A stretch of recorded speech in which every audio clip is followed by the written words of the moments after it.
Well, this is a fine looking clock, but it's a bit of an overstatement, I think. It's not quite all it seems to be. This little fella here is out. I'm not quite sure how the pillars are fixed in. The the movement is not French. It's Ansonia Style, the American sort of style that they have with the springs exposed, not tied in. Not very special, but it's going to be interesting. I've got some figurines to put in there. The columns are all rusty, which surprises me, but the quality is questionable. But it's very nice, and I'm not upset at all.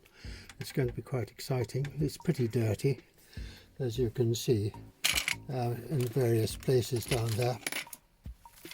And a little bit up here, down there, and it's all pretty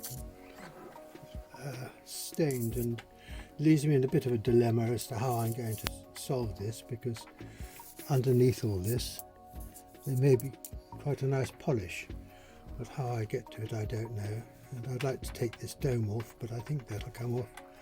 Might even try and take the top section off so I can get at the columns, but I'm not sure how that works. The clock is fixed in a peculiar way. There's a screw here, and another screw here, and another one here, and they screw through this plate into plates at the back, and it's not being held by the back plate here. The back plate here was just merely a plate which covered up the hull with a bit missing, so that this just went in like that with the lugs on either side, and there's a bit missing. I think you can see that it must have dropped in there or held in there by gravity, put it up and dropped down. So that's missing. I've taken the base of it out. There's the base with the gong. You can see the quality of that is, it's not up to a great deal, but it's not bad having it on the wooden base, because that means it'll act as a sounding board, so it'll give it more resonance. But it's I'm looking forward to it. It's going to be exciting, but having said that, I've got to try and sort it out. Right, so now you can see what I've got to deal with in the plates. There's one plate up here, another one up there, and they're going to be quite difficult to get to. Well, I've taken the hands off. The front face comes off, but when it comes off, the movement just falls down on the inside. So I had to hold it from the back here whilst I manoeuvred it out through the front, and it would jump. We've got 3 screws here, and one of them was a little longer than the others. There they are, and the long one was on this side, and I think the message here is that this one goes in first here. When you've got that, you manoeuvre this around until you can find the right place to put the others in. But it's going to be not going to be a piece of cake. It's going to be quite difficult. I don't know what's wrong with the clock. Bushings on the front plate look fair, but might have to put some bushings in. We'll see. And I don't understand why the springs are so tight and it's not functioning. The strike functions a bit, but I think it's just absolutely dirty in a way which just is not appreciated. I'll have to let the springs down and deal with that, but the first thing I'm going to do is to see if I can get the case organised and sorted out. These effigies here are not very good. The pillars are very dirty, and I'm not sure how I'm going to tackle it, but we'll see as time progresses. Okay, so I'll be back. Well, I've got this far. I've taken the figurines out, both of them, one on one side, one on the other. So that one and that one, and you see they've got long steel screws coming out of the base, and so have the pillars. And I've taken the nuts off those so the pillars can lift right out. But you can see that this one, for instance, is loose. Yep, but I can't get it out because you've got a pin going down there and a pin going up there, I assume. So, and it's a pretty awful mess. It looks really scruffy, and that's got to be sorted, otherwise it's not going to be worth a candle. I wasn't able to take the clock to pieces. The parts are too stubborn and I was just damaging the slate, so I'm going to try and clean it up as best I can in the traditional way, with the pillars as they are in the way.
Well, that's a bit better, but it's still not good enough. If you look at the top,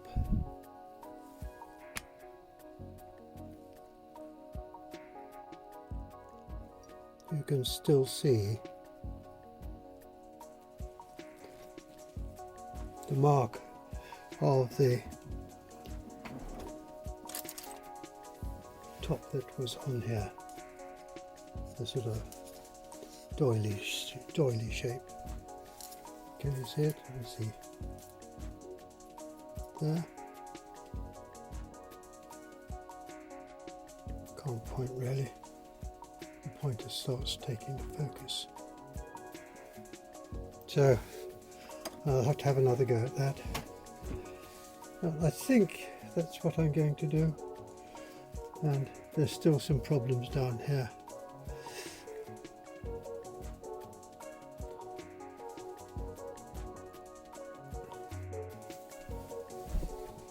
I've done some of the front, because it's a real ragged model, very difficult. I've done the top.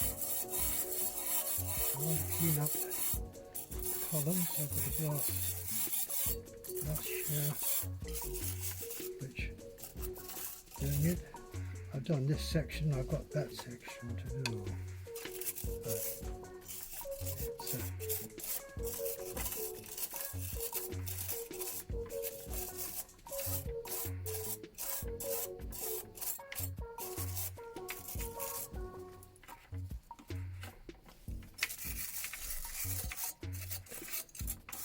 I gave up trying to take the top to pieces. I'm doing more damage with this.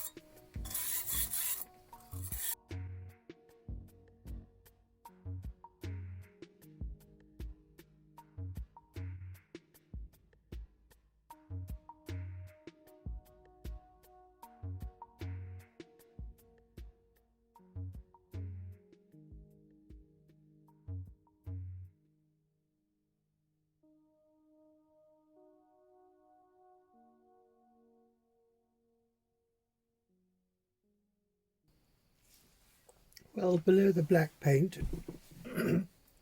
I have found some heavy gilded Romanesque figures, and taking the paint off carefully with a screwdriver, you reveal their clothes and even the expressions on their faces. It's a bit difficult to see it because the lighting's rather bad, but I'll see if I can give you a better close up in a minute. But I'm trying to do this very carefully. You've got to get the paint off and it just chips off. There's only one coat. One wonders if the guy who did this thought it'd be a good place to keep the family's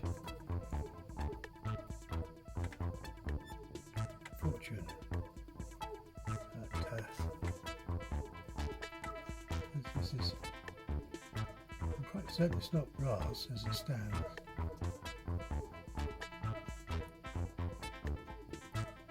I think it's just very heavily gilded. Really great.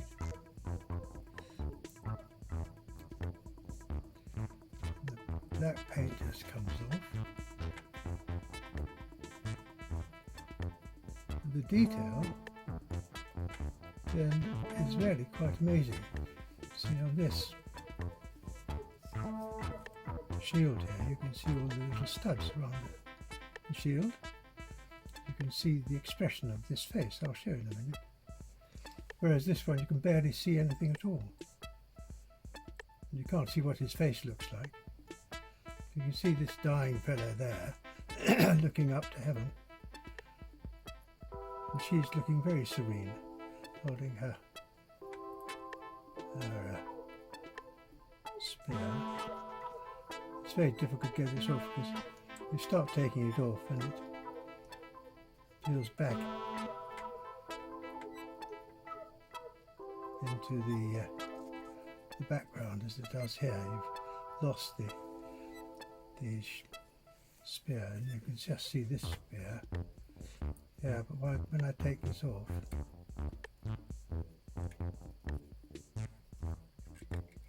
it extends. You see that's chipped off there. Chip this because it's flaky paint. That's really very exciting. Get that all done. I'd like to leave the black on because it looks so much more emphatic. Let's see if I can get it.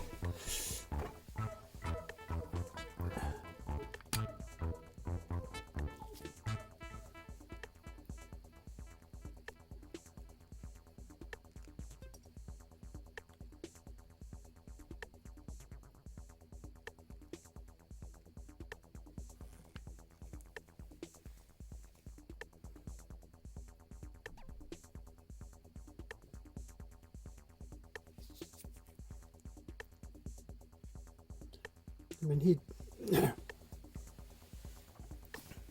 this fellow, you can see, he's looking up to heaven. Yeah. And you can just see her face there, her eyes and her face. It's difficult on the photograph because it's rather coarse, but then on this shield you can see the little studs going around the outside. But if you look at the other ones,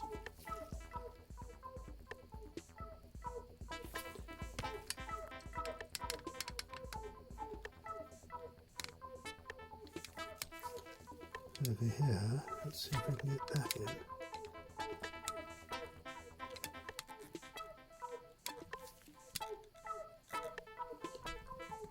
I mean, there's nothing. You can't see his facial expression. You can't see. You've got a plume there, but you can't see the plume. You can't see the details on the shield. You can see this feathers coming through. And I'll just show you for a moment because I think it's worth looking at. This paint's very flaky. I'm trying to be very careful because I don't want to scratch it.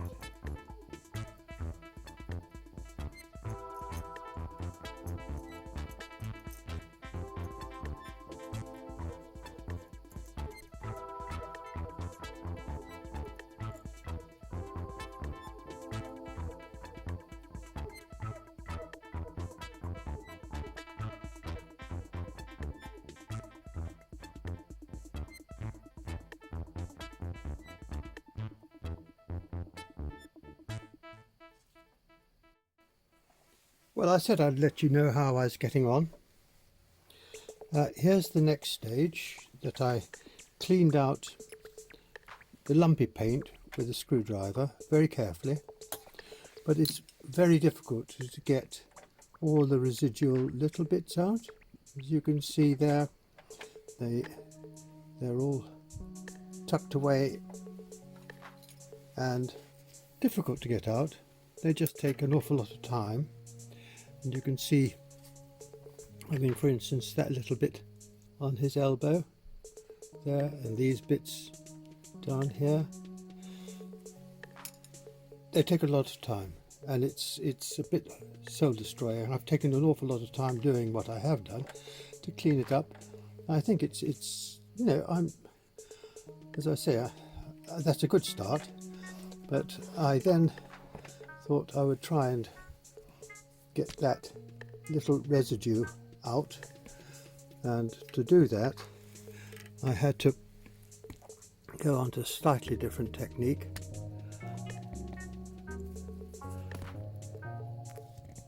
But it was successful, and you can see here how clean that is now. There's no little black spots, and so that's the one half that's done. And the relief is I think it's so much better than the black paint. You can see the muscles in the guy's leg here, there, the decorative finish on the shield, the bow and arrow, really good. And I think that was so well worth doing. It's taken a long time, but it's just one of those things. I've done half of whoever it is. I like to think it's Boadicea because I'm English, but if you're Greek you would probably be one of the Spartans, or maybe Paris herself. But you see, now I'm going to get that off. Now how I did that, I had this paint stripper, which is, well, let me get that in focus. Paint stripper, furniture stripper. It's pretty caustic stuff, and it seems to be pretty good. Don't put it on when you're trying to clean it all up, because it just forms a goo. It's much better, take your time, do what I've done, not because I'm clever, but just because it seemed to pay off. Just leaves a few little bits and spots like that. Don't do as they suggest, use wire wool, which I did do to begin with, and I felt that it was taking the gilding off, because I think this has been gilded electronically so that the gilding is pretty good. But I put it on with a paintbrush, comme ça, quite generously, and I didn't leave it for 15 minutes, I just kept putting it on, and then I just wiped it off with a wad of cotton wool from Sally's makeup kit, and that has done this section over here really very well. And I'm about to do this, but I thought I'd leave it so that you could see what it's like when it's not done. And it's not that bad, but you can't leave it like that. No, it's just too splodgy. And if I can get it in focus once again.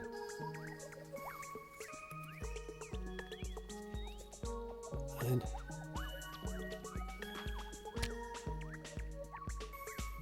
there, you see all those little black marks there? They're hopeless, and it takes you forever to get them out. But to do it the other way, if I can get this round and show you once again in focus.